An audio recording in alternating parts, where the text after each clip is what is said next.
init ba na? Alam mo niya, matagal ko na sumusunod sa'yo. Gusto ko yung labi mo red na red tapos butak yung uso mo. Hindi ko naman namimili ng kape.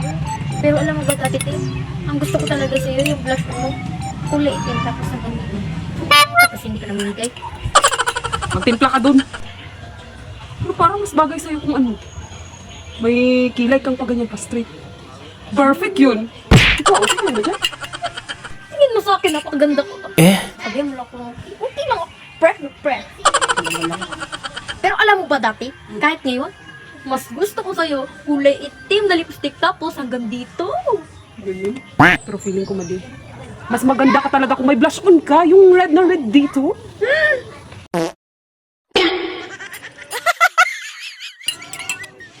Pero alam mo ba, mas maganda talaga sa'yo.